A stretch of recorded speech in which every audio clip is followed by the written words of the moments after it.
صرف ایک غلطی کی وجہ سے تقریباً 90% خواتین ناپاک رہتی ہیں۔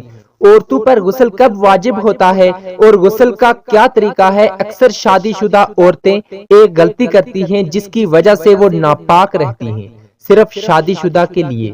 بسم اللہ الرحمن الرحیم۔ طہارت و نظافت ایک مہتم بالشان عمل ہے، آدمی کے لیے باعث زیب و زینت ہے، ایک سلیم الطبع انسان کے لیے سرمایہ و افتخار ہے، متمدن و مہذب لوگوں کا شعار ہے، ترقی یافتہ اور زندہ دل قوموں کی پہچان ہے، اسلام اور مسلمانوں کا تریائے امتیاز ہے، نفاست و پاکیزگی دل کو آسودگی و فرحت عطا کرتی ہے، ذہن کو تازگی و بالغی بخشتی ہے، قلب و دماغ کو معطر کرتی ہے۔ صفائی و ستھرائی کا اہتمام کرنے سے انسان کو انس و سرور حاصل ہوتا ہے، دل جمی و یکسوئی حاصل ہوتی ہے، ذہنی تشویش و پراگندگی دور ہوتی ہے، حفظان صحت میں معاون و مددگار ثابت ہوتی ہے۔ اسلام کا آفتاب طلوع ہونے سے پہلے پوری دنیا تاریکی میں ڈوبی ہوئی تھی، ہر سو اندھیرے کی حکمرانی تھی، طہارت و نظافت سے بے اتنائی اور لاپرواہی تھی، بدن اور کپڑے کی صفائی کو معیوب خیال کیا جاتا تھا، غسل کرنے کو جرم سمجھا جاتا تھا، بوسیدہ بدبودار اور میلے گندے کپڑوں میں رہنے کو لازم اور ضروری قرار دیا جاتا تھا، بغل اور ناف کے بالوں کو تراشنا گناہ سمجھا جاتا تھا۔ زمانہ جاہلیت میں بعض نصرانی راہب اپنے جسم پہ لباس زیب تن نہیں کرتے تھے اور قابل ستر اعضاء کو جسم کے غیر معمولی طور پر بڑے ہوئے بالوں کے ذریعے چھپاتے تھے۔ ایتھنس نامی راہب کا بیان ہے کہ اس نے زندگی بھر اپنے پیر نہیں دھوئے۔ ابراہم نامی راہب کہتا ہے کہ میں نے 50 سال تک اپنے چہرے اور پیر کو پانی سے تر نہیں کیا۔ اسکندریہ کے ایک راہب نے جب عیسائیوں کو غسل کا اہتمام کرتے ہوئے دیکھا تو کافی افسوس اور رنج و غم کا اظہار کیا اور کہا، کچھ عرصہ پہلے ہم چہرے پر پانی ڈالنا حرام کرتے تھے، افسوس آج ہم لوگ پورے جسم پر پانی بہا رہے ہیں۔ مغرب کے لوگ اگرچہ اپنے کو مہذب اور متمدن بتاتے ہیں، متانت و سنجیدگی اور تہذیب و شائستگی کے بلند بانگ دعوے کرتے ہیں، لیکن کچھ صدیوں پہلے ان کا خیال بھی اس سے مختلف نہیں تھا۔ پاپائے روم نے جرمنی کے بادشاہ فریڈرک پر جب کفر کا فتویٰ لگایا تو اس پر ایک بڑا الزام یہ تھا کہ وہ روزانہ غسل کرتا ہے۔ پاپائے روم روزانہ غسل کرنے والے عیسائیوں کو کافر قرار دیتا تھا۔ ایسے کافروں کو سزا دینے کے لیے پاپائے روم نے 1458 ہجری میں ایک مذہبی عدالت قائم کی اور روزانہ غسل کرنے کی پاداش میں پہلے ہی سال 2000 افراد کو زندہ جلا دیا گیا اور 70,000 کو قید و بند کی سزائیں جھیلنی پڑیں۔ میلے کچیلے لباس پہننے کی وجہ سے جوؤں کی یہ کثرت تھی کہ جب برطانیہ کا پادری باہر نکلتا تو اس کی قبا پر سینکڑوں جوئیں پھرتی نظر آتی تھیں۔ جب اندلس میں اسلامی سلطنت کا آفتاب غروب ہوا اور عیسائیوں نے زمام اقتدار سنبھال لی تو فلپ دوم نے تمام حمام بند کرنے کا فرمان جاری کیا اور اس نے اشیلبا کے گورنر کو محض اس لیے معزول کر دیا کہ وہ روزانہ ہاتھ منہ دھوتا ہے۔ یہی کچھ حال ہندو ازم کا بھی ہے۔ ہندو مذہب کے پیروکاروں کے یہاں طہارت و صفائی کا کوئی تصور نہیں ہے۔ ان کی مذہبی کتابوں میں نفاست و پاکیزگی کے طور طریقے بیان نہیں کیے گئے ہیں۔ ہندو دھرم کے اندر انسان اپنے مزاج و مذاق کے مطابق حیوانوں کی سی زندگی گزار سکتا ہے۔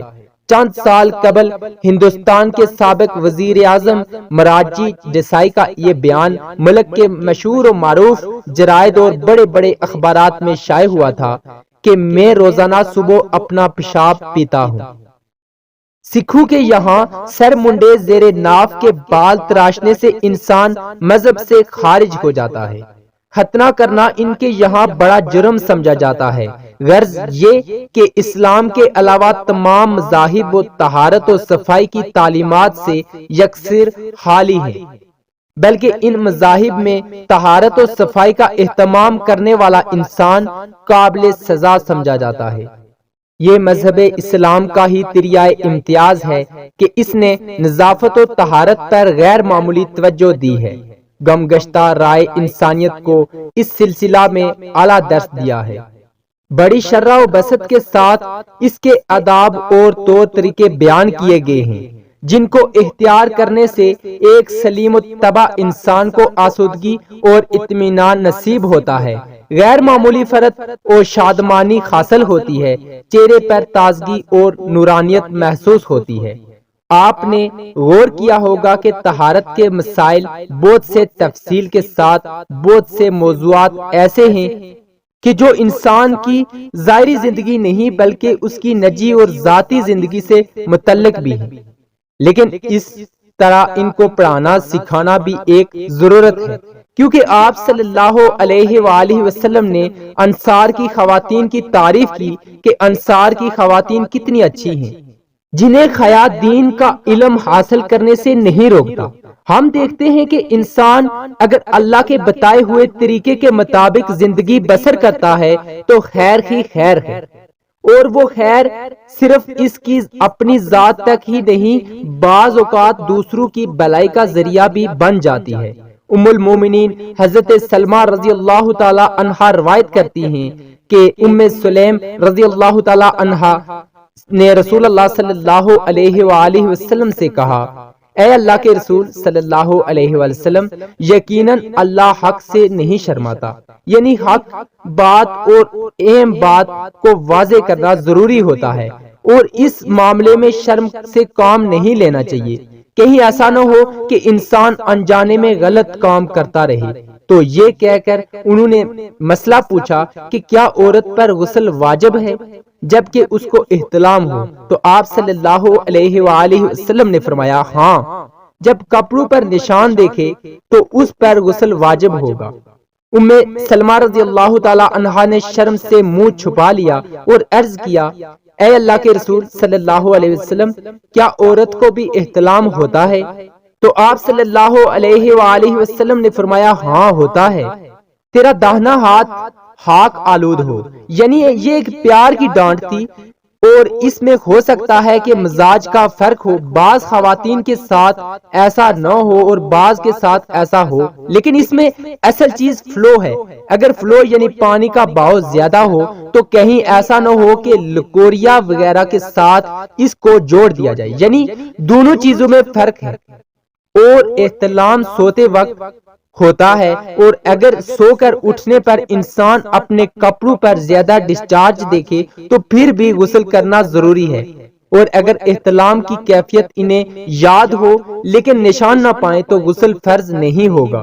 ایسی صورت میں شک کی ضرورت نہیں ہے کہ بھائی میں نے خواب دیکھا اور مجھے خواب بالکل صحیح سے یاد ہے تو مجھے غسل کرنا چاہیے، نہیں، محض خواب پر نہیں نہایا جائے گا جب تک کہ کوئی فزیکلی ایسی چیز سامنے نہ دیکھی جائے۔ حضرت ام سلمہ رضی اللہ تعالی عنہا روایت کرتی ہیں کہ میں نے کہا، اے اللہ کے رسول صلی اللہ علیہ وآلہ وسلم، میں اپنے سر کے بال خوب گنتی ہوں، کیا میں انہیں غسل جنابت کے وقت کھولا کروں؟ آپ صلی اللہ علیہ وآلہ وسلم نے فرمایا، ان کا کھولنا ضروری نہیں، تیرے لیے یہی کافی ہے کہ 3 دفعہ پانی اپنے سر پر ڈالیں، پھر اپنے سارے بدن پر پانی بائیں، پس تو پاک ہو جائے گی۔ یعنی بالوں کی جڑیں بھیگنا ضروری نہیں، جسم کا بھیگنا ضروری ہے، سارے بال کھولنا ضروری نہیں ہے۔ حضرت عائشہ صدیقہ رضی اللہ تعالی عنہا کو خبر ملی کہ حضرت عبداللہ بن عمر عورتوں کو غسل جنابت کے لیے بال کھولنے کا حکم دیتے ہیں۔ حضرت عائشہ صدیقہ رضی اللہ تعالی عنہا فرمانے لگی، ابن عمر پر تعجب ہے، انہوں نے عورتوں کو تکلیف میں ڈال دیا، وہ انہیں سر منڈوانے کا حکم کیوں نہیں دے دیتے؟ یہ حضرت عائشہ صدیقہ رضی اللہ تعالی عنہا کی ڈانٹ تھی۔ اس سے معلوم ہوا کہ غسل جنابت کے لیے بال کھولنے کی ضرورت نہیں، مگر یہ حکم صرف غسل جنابت کا ہے۔ غسل حیض کے لیے بالوں کا کھولنا ضروری ہے کیونکہ یہ مہینے میں 1 دفعہ ہوتا ہے۔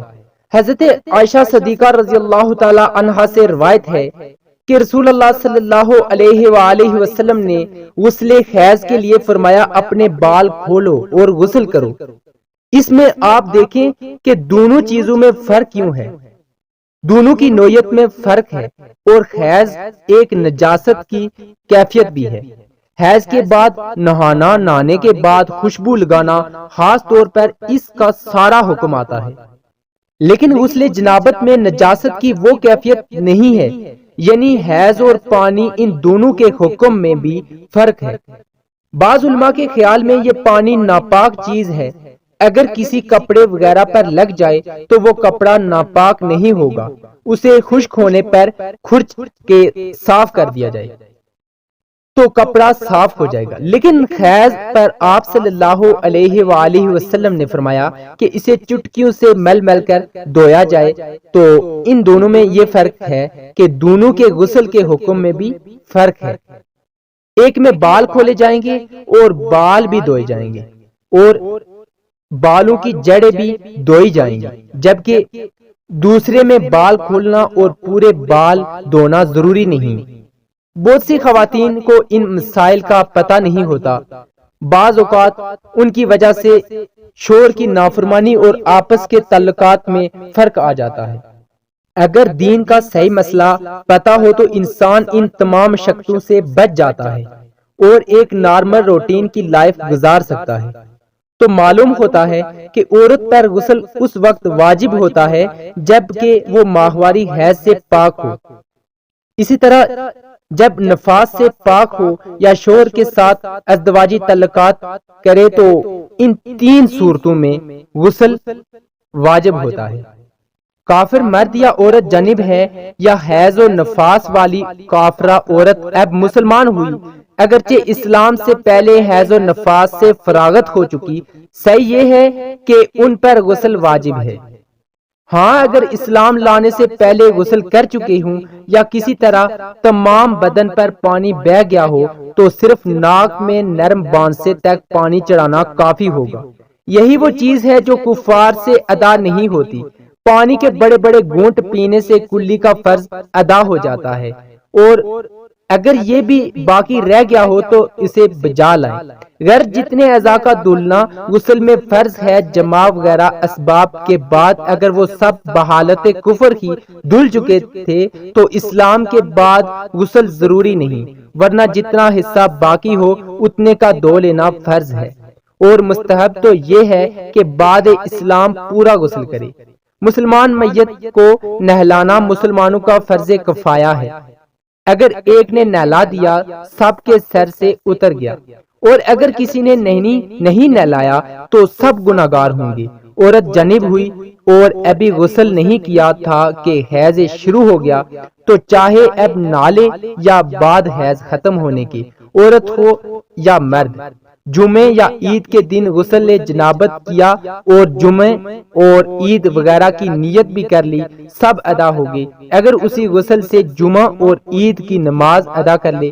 ناظرین، اب بات کرتے ہیں غسل کیسے کیا جائے، یعنی غسل کا طریقہ۔ غسل چاہے کسی بھی ناپاکی سے طہارت کا ہو، اس کا مسنون طریقہ ایک ہی ہے، وہ یہ کہ پہلے ہاتھ دھو لے اور استنجا کرے، پھر بدن پر کسی جگہ نجاست لگی ہو اسے دھو لے، پھر وضو کرے، پھر سارے بدن پر 3 مرتبہ اس ترتیب سے پانی بہائے کہ پہلے سر پر، پھر دائیں کاندھے پر اور پھر بائیں کاندھے پر، اور جسم پر پانی بہاتے ہوئے جسم کو ملے۔ غسل میں 3 چیزیں فرض ہیں: کلی کرنا، ناک میں پانی ڈالنا، پورے بدن پر پانی بہانا۔ بدن کا اگر ایک بال بھی خشک رہ جائے تو غسل نہیں ہوگا اور انسان ناپاک ہی رہے گا۔ ناک کان کے سوراخوں میں پانی پہنچانا بھی فرض ہے۔ انگوٹھی چھلا اگر تنگ ہو تو اس کو ہلا کر اس کے نیچے سے پانی پہنچانا بھی لازم ہے، ورنہ غسل نہ ہوگا۔ بعض خواتین ناخن پالش وغیرہ جیسی چیزیں استعمال کرتی ہیں جو بدن تک پانی پہنچانے نہیں دیتی۔ غسل میں ان چیزوں کو اتار کر پانی پہنچانا ضروری ہے، بعض اوقات بے خیالی میں ناخنوں کے اندر آٹا لگا رہ جاتا ہے، اس کو نکالنا بھی ضروری ہے۔ الغرض پورے جسم پر پانی بہانا، جو چیزیں پانی کے بدن تک پہنچنے میں رکاوٹ ہیں ان کو ہٹانا ضروری ہے، ورنہ غسل نہیں ہوگا۔ عورتوں کے سر کے بال اگر باندھے ہوئے ہوں یعنی چٹیاں، تو بالوں کو کھول کر ان کو تر کرنا ضروری نہیں، بلکہ بالوں کی جڑوں تک پانی پہنچانا کافی ہے۔ لیکن اگر بال باندھے ہوئے نہ ہوں تو آج کل عموماً یہی ہوتا ہے کہ تو سارے بالوں کو اچھی طرح تر کرنا بھی ضروری ہے۔ فقط واللہ علم۔ اللہ پاک ہمیں دین کی مکمل سمجھ نصیب فرمائے اور ہمیں نیکوکاروں میں شامل کرے، آمین۔ ناظرین کمنٹ باکس میں اللہ تعالیٰ کے 99 ناموں میں سے ایک نام ضرور ٹائپ کریں، شکریہ۔